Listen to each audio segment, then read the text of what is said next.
Living in the low country, we know a thing or two about tropical storms. Joining us today to give us an insight on this year's hurricane season is Ron Morales Jr., Warning Coordination Meteorologist with the National Oceanic Atmospheric Administration, also known as NOAA.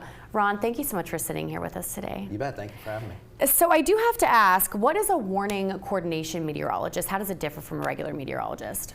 Yeah, so it's really a job that you do pretty much everything. Mm-hmm. You're part of management, but you're also part of the shift work as well, the forecast duties. But the bulk of my duties, I guess, is things like this: outreach, education, working with our state, local, and federal government partners. I just finished up last week doing a 3-day workshop with my counterparts across the state that included North Carolina, South Carolina, and Georgia to train folks on hurricanes. So those are the types of things that we do just to make sure that all of our customers and partners are getting what they need weather-wise. That's really... Yeah, and I'm sure that you know a thing or two about some of the storms you might see this season. Can you give us some insight on that? Yeah, so the official forecast from NOAA, which you're the first person that I've actually heard say the whole acronym out correctly. Okay. I sometimes forget it. But that official forecast came out in late May, and that is going for a near normal season. Now, there's a lot of things I want to talk about with this forecast, because first of all, the forecast should really have no bearing on what you do for your preparedness activities for any hurricane season. What I mean by that is, whether we say, or anyone, there's lots of different forecasts out there for the season. There's private sector, and they do their stuff as well. Don't listen to that and say, well, it says below normal, or, I'm not going to prepare, or it's above normal, oh no, it's the end of the world. Every year, prepare the same, because it doesn't matter, it just matters whether you get hit by one. Andrew is a great example that I use from many, many years ago, over 30 years ago in '92. That was a way below normal season. Yeah. But the folks in Homestead in Miami, Florida, have no idea, nor should they care about whether that was a below normal season. So the season is predicted to be near normal, which is still a lot of storms. I think the official, something like 12 to 17 named storms, meaning tropical storm strength or higher. Or about 40 miles per hour in sustained winds and higher. They say 5 to 9 will be hurricanes. That means 74 miles per hour or greater. And 1 to 4 major hurricanes, which is category 3 and higher. Again, don't get too hung up on those numbers, because there is the reason why they're saying near normal is because of El Nino, which is a condition in the Eastern Pacific that tries to tamp down activity in the Atlantic. But there's a lot of counter things going on, like one of the biggest being very, very warm ocean waters in the Atlantic and Caribbean. So don't really know. We've already had one. We'll get to that in a minute, but so prepare every year like it's the year.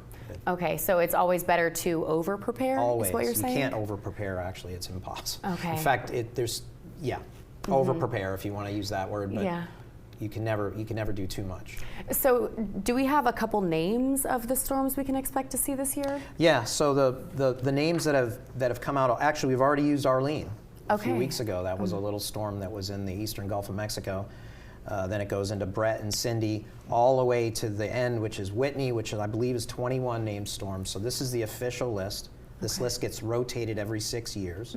So 6 years from now, they'll use the same names, unless one of these storms becomes so notorious and so awful, usually like it's very, very damaging or kills a lot of people or whatever. Hope that doesn't happen.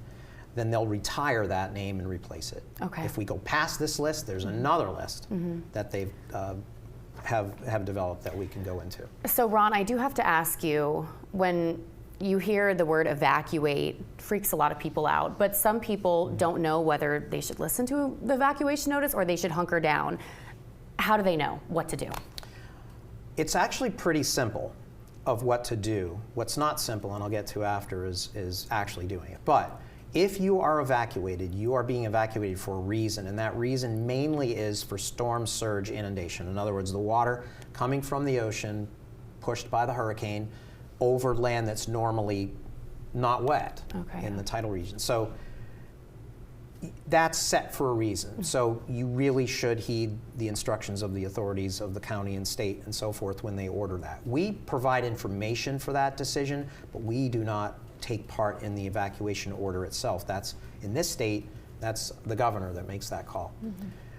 So it's much more complicated, though, the actual evacuation decision. Yeah. And I face it myself. I have to stay here and work, like a lot of people. And, you know, what do you do?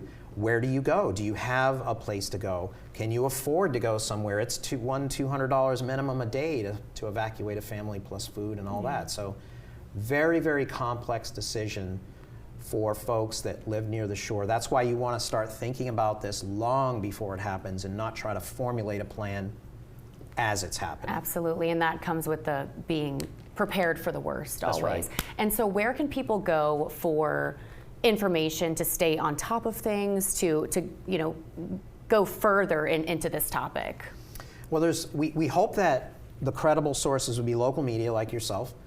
Obviously us, the National Weather Service, going to weather.gov/CHS, which is our local page. But if you don't remember all that and you just go to weather.gov, G-O-V, click on the map of interest, click on the area of interest on the map, and you'll go to the office that serves you. The state, South Carolina Emergency Management Division, county local management division, emergency management division sites, all very helpful, all going to be very informative during a tropical situation and certainly evacuation and that kind of thing. What kind of things should go in your supply list and all that. That's wonderful. Well, I will put all that information down below for everyone. Ron, thank you so much for this wonderful conversation. You're welcome. Thank you for having me. Thank you so much. We're back in 2 minutes.